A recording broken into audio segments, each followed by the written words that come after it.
এই দুইটা থেকে অ্যাভয়েড করার জন্য in order to avoid this it is customary to provide a transition curve at the beginning of the circular curve having a radius equal to এখানে ভুল আছে at the beginning of the circular curve having a radius equal to infinity at the end of a straight and gradually reducing the radius of the radius.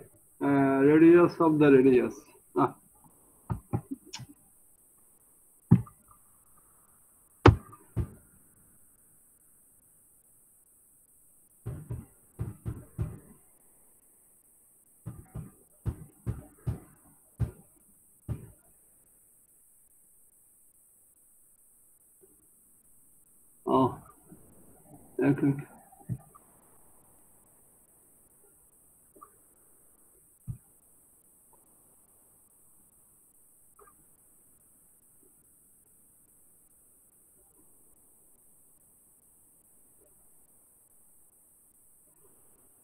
এই sentence আমি পরে ঠিক করব তোমরা শুনে রাখো যে স্টেটে যে ইনফিনিটি আছে ট্রানজিশন কার্ভেরও ইনফিনিটি রেডিয়াস এটা আস্তে আস্তে কমতে কমতে রেডিয়াসটা সার্কুলার কার্ভের সমান হয় আর এই ঘটনার সাথে আরো দুইটা জিনিস যোগ হয় একটা হচ্ছে সুপার এলিভেশন আর একটা হচ্ছে ওয়াইডেনিং কার্ভ ওয়াইডেনিং এটাও যেমন ট্রানজিশন কার্ভের শুরুতে সুপার এলিভেশন প্রথম কম থাকে তারপর আস্তে আস্তে বাড়ে রেডিয়াস বেশি থাকে আস্তে আস্তে কমে আবার কার্ভ ওয়াইডেনিং আস্তে আস্তে বাড়তে বাড়তে ম্যাক্সিমাম হয় সুপার এলিভেশন আস্তে আস্তে বাড়তে বাড়তে ম্যাক্সিমাম হয় সার্কুলার কার্ভে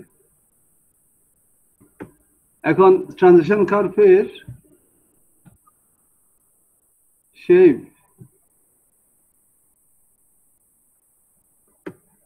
তিন ধরনের কার্ভ সাধারণত দেওয়া যেতে পারে তবে বেশিরভাগ ইউজ হয় স্পাইরাল লেমনস্কেটস আর লেমনস্কেটস কিউবিক প্যারাবোলা এই তিনটার যে কোনো একটা দেওয়া যায় যেখানে যেটা দরকার সেটা দিতে হবে স্পাইরাল এগুলো ট্রিগোনোমেট্রিতে তোমরা জানো লেমনস্কেট কি কিউবিক প্যারাবোলা কি তো এইটাই হচ্ছে আসলে স্পাইরাল অর্থাৎ স্পাইরাল মানে প্রথম রেডিয়াস বেশি থাকে এটা কমতে কমতে রেডিয়াস একদম জিরোতে চলে যেতে পারে এই জন্যই স্পাইরালটা বেশি ইউজ হয় এটা এই কার্ভটা আগে দেখিয়েছি এখানে কম্বিনেশন ট্রানজিশন কার্ভ আর সার্কুলার কার্ভের অথবা পুরোটাকে বলা হয় হরিজন্টাল কার্ভ এটা পরীক্ষায় অনেক সময় আসে বলেছিলাম কোন এলিমেন্টের নাম কি কেন কোনটা প্রোভাইড করা হয় প্রতিটার সিগনিফিকেন্স আর ইম্পর্টেন্স এগুলো পড়েছি কেন এটা দরকার ওই আমরা প্রথমে যা বলেছি ওইগুলোরই একটু রিপিট এগুলো তোমরা দেখে নেবে খান্নার বই থেকে বলা হচ্ছে এগুলো ক্যালকুলেশন এই যে লেন্থটা কত হবে কোন কার্ভের কত লেন্থ হবে এখানে দুইটা মেইন ফ্যাক্টর একটা হচ্ছে velocity of the car vehicle আর একটা হচ্ছে রেডিয়াস অফ দ্য কার্ভ এই দুইটা জিনিসই মেইনলি ট্রানজিশন কার্ভ লেন্থ নির্ভর করে তারপর রেডিয়াস যদি ছোট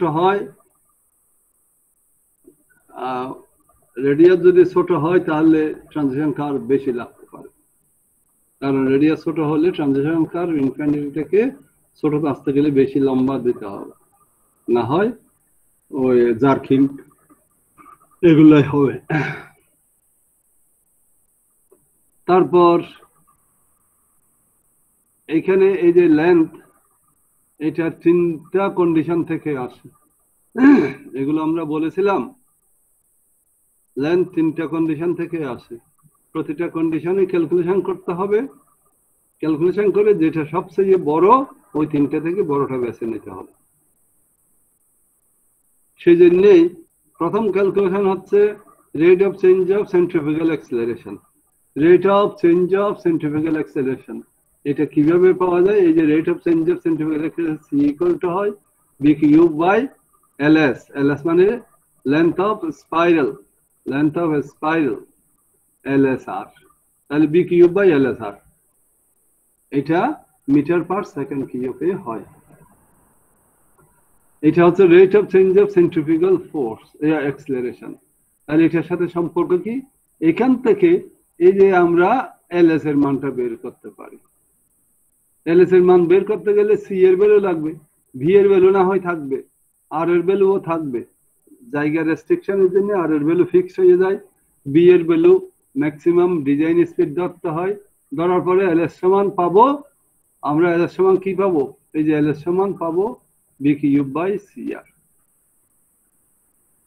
তাহলে সি এর ভ্যালুটা লাগবে, এই সি এর ভ্যালু 0.5 থেকে 0.8 এর মধ্যে হইতে হবে। তবে এই ভ্যালুটা কোত্থেকে বের করবে? এই ফর্মুলা থেকে 80/75 প্লাস ভি। এখানে ভিটা হচ্ছে কেএমপিএইচ, এটা একটা ইম্পেরিক্যাল ফর্মুলা। এই 75 প্লাস ভি ইন্টু 80, এই ফর্মুলা থেকে সি ভ্যালু পাওয়া যায়। সি ভ্যালু যদি 0.5 এর কম আসে তাহলে সি ভ্যালু ধরতে হবে 0.5 কম আসলে, আর বেশি যা আসবে 0.5 এর বেশি যা আসবে তাই ধরতে হবে। যদি আবার এই যে 0.8 এর বেশি হয় তখন কিন্তু 0.8 এর উপরে ধরা যাবে না, তখন বেশি হইলেও 0.8 ধরতে হবে। তো সাধারণত অত বেশ কম হয় না, এই জন্যেই ক্যালকুলেশন করে যা পাওয়া যায় তাই ধরা যায়।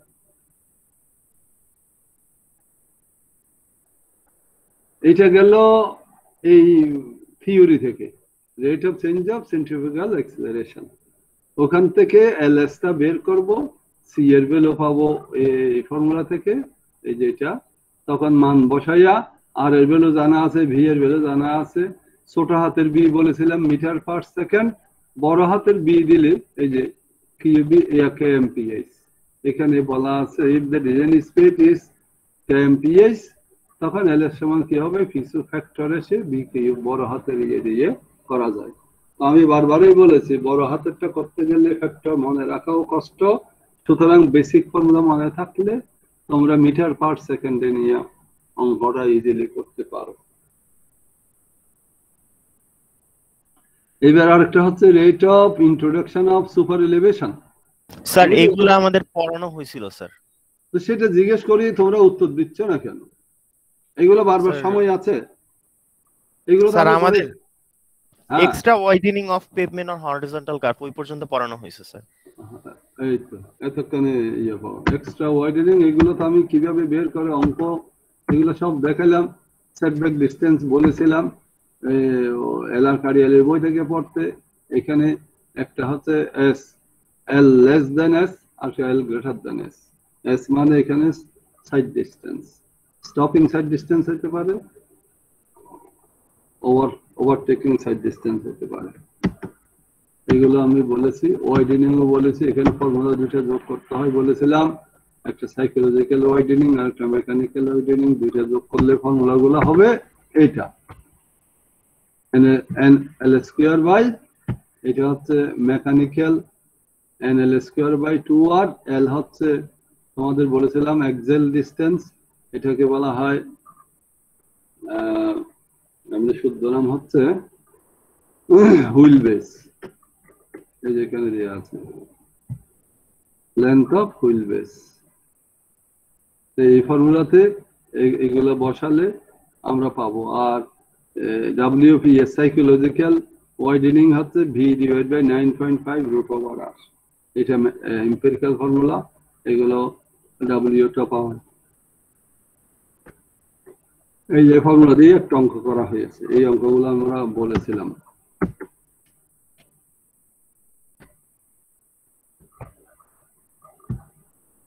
এখন আমরা দেখেছিলাম মনে হয় তাহলে ভার্টিক্যাল কার্ভ, অর্থাৎ সাবমিট কার্ভ লেখা আছে, ভার্টিক্যাল কার্ভ বলা যেতে পারে।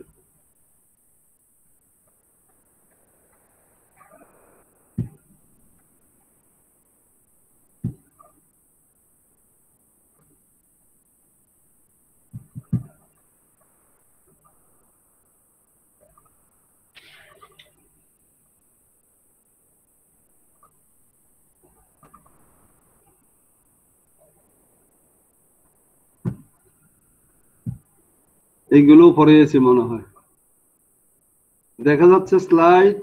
স্যার এটা এ সেকশনে পড়ানো হয় নাই স্যার। এই সেকশনে পড়ানো হয় না, বি সেকশনে পড়িয়েছি। স্যার বি সেকশনে সাবমিট কার্ভ নিয়ে একটু আলোচনা করছেন, বলছেন যে আবার এটা নতুন করে পড়াবেন। তুমি কিভাবে জানো?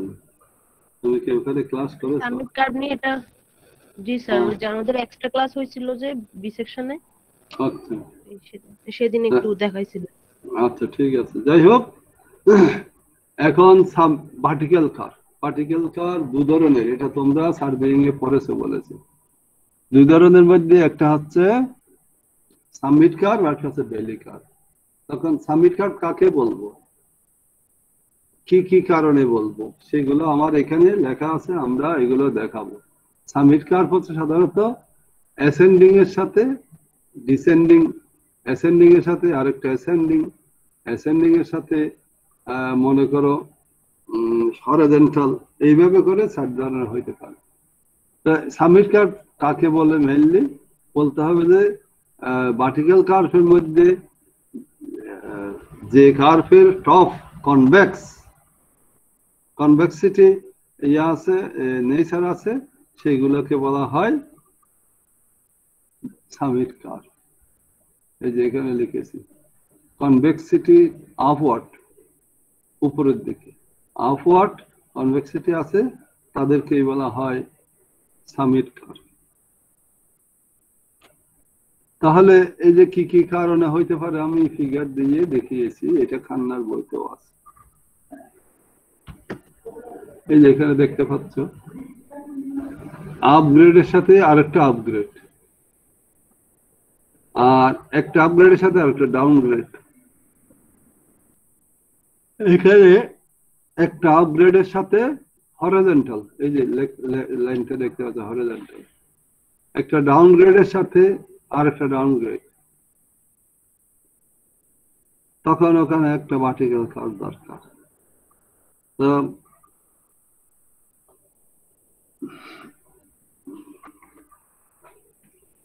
ভার্টিক্যাল কার্ভ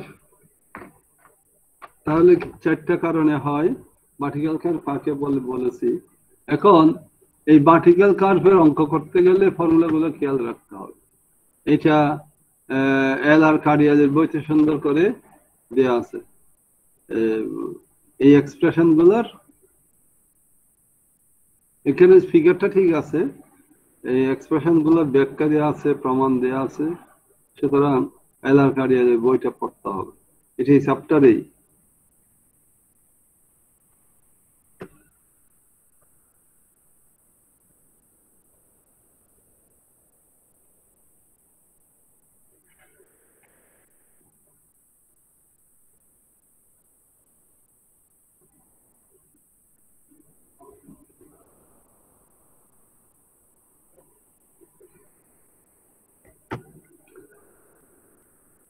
এখানে লেন্থ অফ সাবমিট কার্ভ দুটো কন্ডিশনে হয় আগের মতোই, ওই এল গ্রেটার দেন এসএসডি আর একটা এল লেস দেন এসএসডি। একটা এসএসডি থেকে ছোট হলে আর একটা হচ্ছে বড় হলে।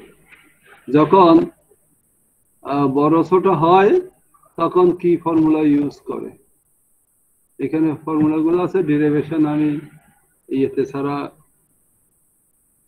অফলাইন ছাড়া করাই না, নিজেই রিভিশন করতে হয়। তারপরে তোমরা এল আর কার্ডিয়ালের বই ফলো করো, আর খান্নার বইতেও আছে মোটামুটি।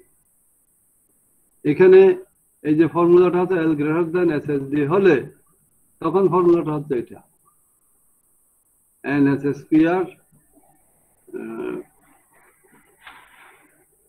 নিচে এই যে 2h plus √2h whole square. এই ছোট হাতের এইচ, বড় হাতের এইচ, এগুলো কি? এনটা কি, এসটা কি? এস হচ্ছে ওই যে সাইড ডিস্টেন্স, আর এন হচ্ছে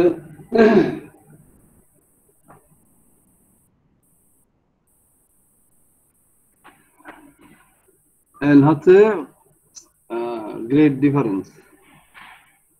তারপর ছোট হাতের এইচ কি? ছোট হাতের এইচ হচ্ছে বস্তুর উচ্চতা, এগুলো আমরা গত ক্লাস না আরো কয়েক ক্লাস আগে এগুলো সব পরিষ্কার করেছি। বস্তুর উচ্চতা, বস্তু হচ্ছে স্ট্যান্ডার্ড ভ্যালু হচ্ছে 0.15 মিটার, আর এর হচ্ছে বড় হাতের এইচ হচ্ছে 1.2 মিটার।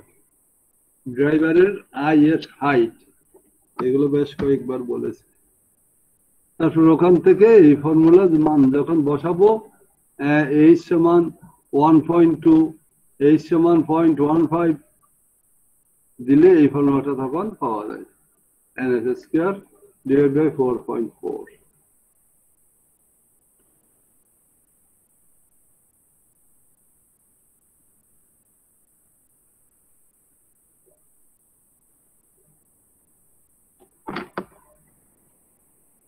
এইবার লেস দেন, ওটা তো গ্রেটার দেন ছিল, এইবার লেস দেন হলে 2s মাইনাস, এই যে এখানে s স্কয়ারটা 2s হয়ে যায়, মাইনাস মাইনাস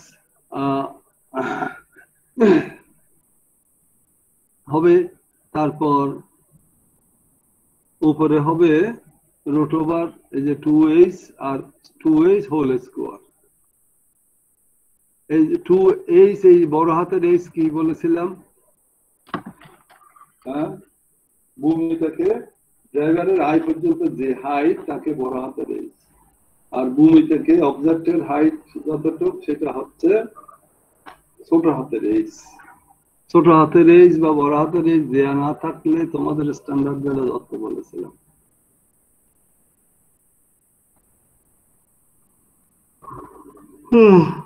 ওইটার মতোই এই যে ফর্মুলা যখন মান বসানো হবে 1.2 h সমান 0.15, তখন ওইটার মতো l সমান 2s minus 4s 4.4 divide by n। এই ফর্মুলার মান বসালে এই যে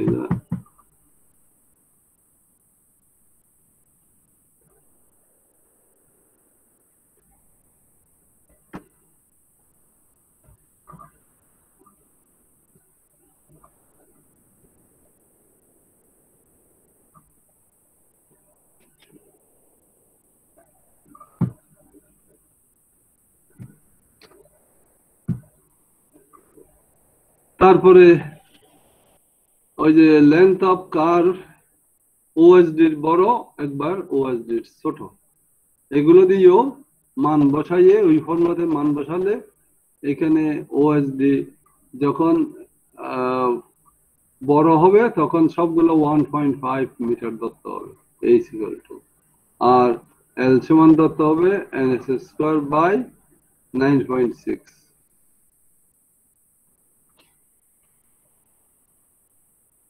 তাহলে l গ্রেটার দেন এই ফর্মুলা দিয়ে ইউজ করা যায়, আবার l লেস দেন s হলে s minus 8h by n, এটা এই ফর্মুলা থেকে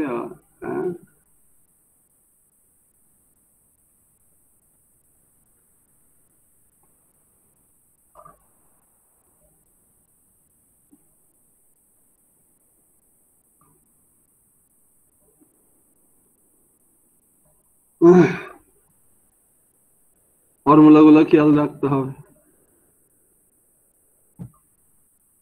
এবার ভ্যালি কার্ভ একটু পড়াইছিলাম মনে হয়। এটা সাধারণত ভ্যালি কার্ভ পাহাড়ের উপর থাকা, তারপর এই সমস্ত বেলির মতো বললেই এটা ভ্যালি কার্ভ বলা হচ্ছে। এখানে প্রথম হচ্ছে কি ডাউনগ্রেডের সাথে আপগ্রেড যোগ হয়েছে, এই জন্যই এখানে প্লাস মাইনাস বসতে হবে।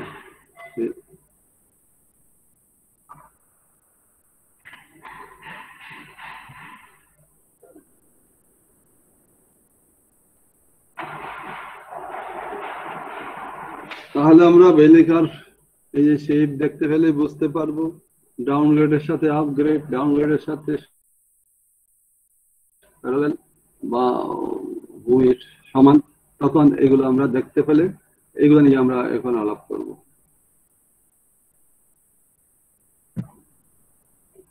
এবার লেন্থ অফ বেলি কার্ভ, লেন্থ অফ বেলি কার্ভ আগে ওগুলো না হলে লেন্থ অফ বেলি কার্ভ বলে লাভ হবে না তেমন। এই জন্য এখানে ভার্টিক্যাল কার্ভ এইগুলো হলে শেষ হয়ে গেলে তখন আমরা অঙ্ক বা কন্ডিশন গুলো দেখতে পারি।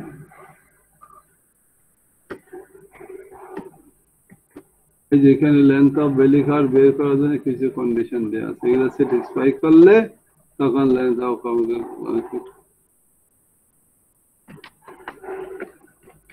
অফ বেলি কার্ভ পাওয়া যাবে।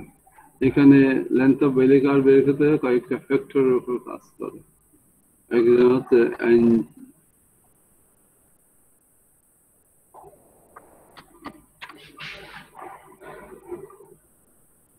এই কন্ডিশন গুলো খেয়াল রাখতে হয়। এই কন্ডিশন গুলোর উপর ভিত্তি করে এইখানে ফর্মুলা আবার ডেভেলপ করেছে। এই যে L গ্রেটার দেন SS দেখালে কি হবে, L লেস দেন SS দেখালে কি হবে, তখন এইখানে এইভাবে ফর্মুলা, তখন ওটা স্মুথলি আসা যাবে। কিন্তু এইখানে যে হিউজ পরিমাণ মেইনটেনেন্স ওয়ার্ক রয়ে গেছে এইগুলো ওখানে প্রোভাইড করতে হবে। যাই হোক, এখানে ফর্মুলা গুলো তোমরা দেখো, এগুলো বইতে আছে, খান্নার বইতে।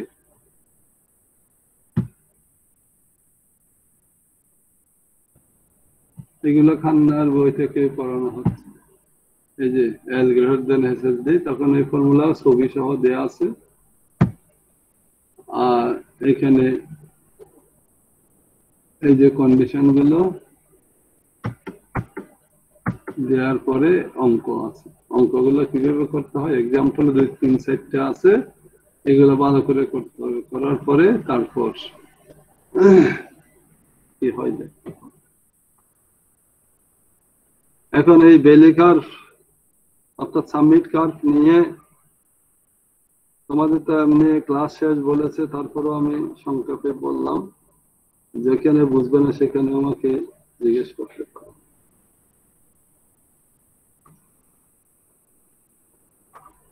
স্যার একটু স্যার ফার্স্ট পেজটা বের করবেন স্যার, মানে ভার্টিক্যাল কার্ভ আর সামিট কার্ভের ডিফারেন্সটা স্যার একটু বুঝি নেই। এই যে ভার্টিক্যাল কার্ভ আর সাবমিট কার্ভ তো বোঝে নেই। ভার্টিক্যাল কার্ভের দুটো অংশ, একটা সামিট কার্ভ আর একটা বেলি কার্ভ। তো ভার্টিক্যাল কার্ভ তো সবসময় উপরের কনভেক্স থাকবে বলেছে, আর বেলি কার্ভে উপরে কনকেভ থাকবে।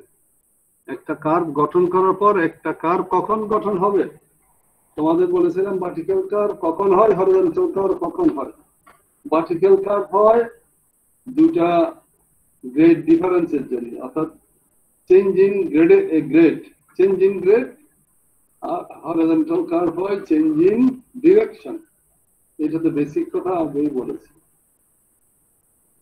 তো ভার্টিক্যাল কার্ভে যখন চেঞ্জ ইন গ্রেড হবে, তখন যদি উপরে কনভেক্স সৃষ্টি হয়,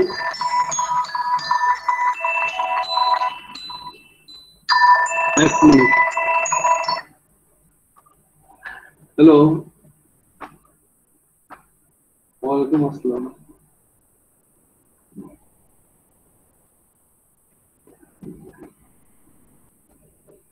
প্রত্যেকে হ্যাঁ বুঝতে পেরেছি, 11:30টায়। হ্যাঁ আমি দেখছি, আমি এখন ক্লাসে আছি। ঠিক আছে।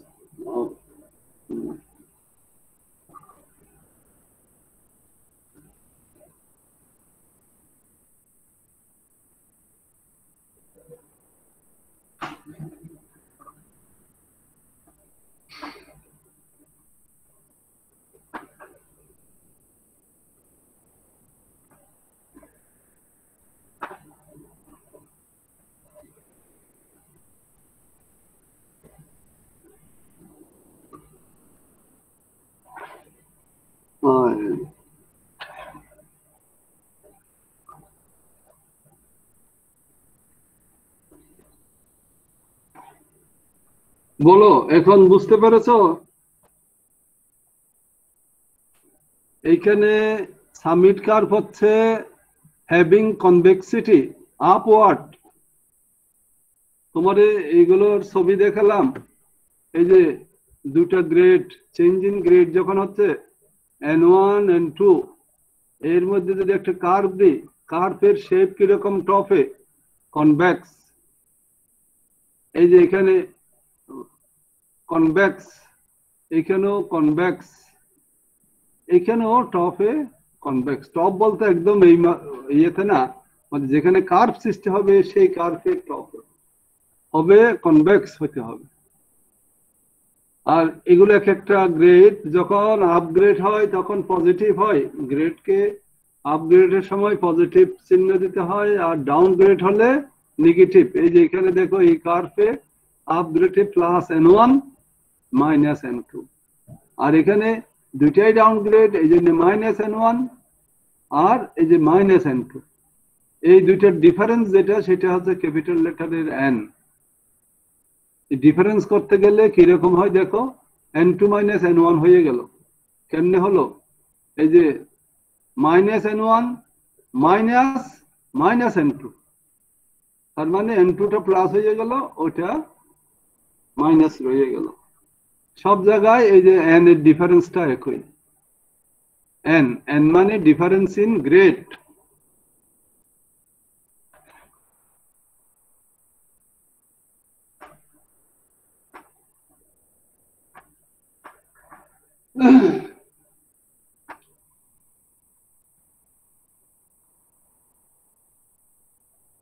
ঠিক আছে, বুঝতে পেরেছ? জি স্যার। আর অনুরূপ ভাবে ভ্যালি কার্ভে হবে কি, এই যে ভ্যালি কার্ভের শেপ দেখো, এই যে একটা শেপ দেখানো হচ্ছে, এই টপে কনকেভ, এই যে এখানে দেখো টপে কনকেভ, অর্থাৎ থালার মতো।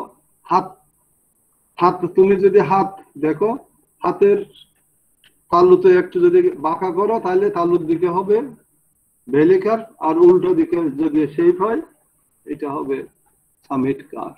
এগুলো তোমাদের ইয়েতেও পড়ানোর কথা ছিল, সার্ভেইং ভার্টিক্যাল কার্ভের ক্যালকুলেশনে ছিল। আর এইগুলো তোমাকে বললাম ভার্টিক্যাল কার্ভ আর ভ্যালি কার্ভের ফর্মুলাগুলো দিয়ে অঙ্ক আসে, ডেরিভেশন আসে। এগুলো এখন আমি তোমাদের অফলাইন ছাড়া ডেরিভেশন গুলো আমি হাতে করে দিতাম অফলাইনে, এখন তো আমি এখানে করিনি। এখানে না করলে ওই যে ইকুয়েশন গুলো লেখা টাফ, যে কারণে আমি করিনি। তোমরা বই থেকে দেখে নেবে, এটা সাধারণত এল.আর. কারিয়ালির বইতে আছে ডেরিভেশন গুলো। এই যে ভ্যালি কার্ভ, একটা আইডিয়াল ভ্যালি কার্ভ ডাউনগ্রেডের সাথে আপগ্রেড, এই দুইটার ডিফারেন্স হবে সবসময় বড় হাতের N। আর ডিফারেন্স প্রথমে অরিজিনালি এটা প্লাস, ডাউনগ্রেডটা মাইনাস হবে আর এটা প্লাস হবে। তারপর ডিফারেন্স করতে গেলে আবার একটা মাঝখানে মাইনাস N হবে, যাই হয়। অঙ্কগুলো দেখলেই বুঝতে পারবে। এই ভ্যালি কার্ভে দুইটা তিনটা কন্ডিশনে হয়। এই কন্ডিশন গুলো তোমরা L greater than SSD, L less দেন SSD, আর কাছে L গ্রেটার দেন OSD, আর কাছে L লেস দেন OSD। এটা হচ্ছে greater than SSD, less than SSD। এইভাবে করে ওই ফর্মুলা গুলো ডেভেলপ হয়েছে, বইতে আছে খান্নার, এই ছবিগুলো খান্নার বই থেকে। তারপর অঙ্ক আছে এখানে, এই যে N এর ডিফারেন্সটা সবসময় দেখো একইভাবে দেওয়া আছে। এখানে একটা গ্রেডিয়েন্ট আছে আপগ্রেড আর একটা আছে ডাউনগ্রেড। এই দুইটার মধ্যে যে সামিট কার্ভ হবে সেটার কত লেন্থ হবে সেটা। এই দেখো এখানে N ডিফারেন্সটা, এই যে আপগ্রেডের জন্য 3% মানে 0.03, মাইনাস ডাউনগ্রেড হচ্ছে মাইনাস 0.05। এই মাইনাস মাইনাসে প্লাস হয়ে এটা 0.08 হয়ে গেল। ডিভিশন অ্যাঙ্গেল বা angle difference, change in gradient, এটাও বলতে পারো। এইভাবে করে অঙ্কগুলো খেয়াল করবে। তা এইখানে তোমাদের ভার্টিক্যাল কার্ভ শেষ। আমি যেহেতু করাই নেই, অঙ্ক অনেক আছে এক্সারসাইজ এক্সাম্পলে, তোমরা এগুলো দেখে নেবে। আর অঙ্ক বোঝাতে বললে ফর্মুলা আগে আয়ত্ত আনতে হবে, তারপরে ফর্মুলার উপরে সিম্পল অঙ্ক শুধু একটু যুক্তি সহকারে অঙ্কগুলো করা হয়েছে। যারা পড়বে তারাই বুঝতে পারবে, প্র্যাকটিস না করে ফেলে রাখলে হবে না। বলো এবার কোনো কোয়েশ্চেন? স্যার কাদি আলী আর খান্নার বইয়ের ম্যাথ গুলার কি স্যার ফর্মুলা আলাদা নাকি স্যার ফর্মুলা একই স্যার? ফর্মুলা বেসিক জিনিস একই, ফর্মুলা বলতে তো না, বেসিক থিম একই, ফর্মুলা দুইটা মনে করো নোমেনক্লেচার ভিন্ন হইতে পারে। মানে কোন জায়গায় এন যেটা সেটা কোনো বইতে বড় হাতের এ দিয়েছে, এন দিয়েছে সাধারণত ইস্টার্ন রাইটারের বইতে, আর বড় হাতের এ দিয়েছে সেটা হচ্ছে ইস্টার্ন রাইটারের বইতে। ওই যে চেঞ্জ ইন গ্রেডিয়েন্ট, এটা বড় হাতের এ দিয়ে করেছে অনেক। তা আমি এই জন্যই ক্লাস নেব না, এগুলো নিজেরা প্র্যাকটিস করো বসে বসে, যদি কোয়েশ্চেন থাকে করতে পারো। আমি মিটিং এ করবো, অ্যাটেন্ড করবো, এই জন্য একটু প্রস্তুতি দরকার, আমি এই জন্য সময় করতে পারলাম না। আর ঠিক আছে। আর আজকে অ্যাটেন্ডেন্সও কম দেখছি, কেন তো জানি না।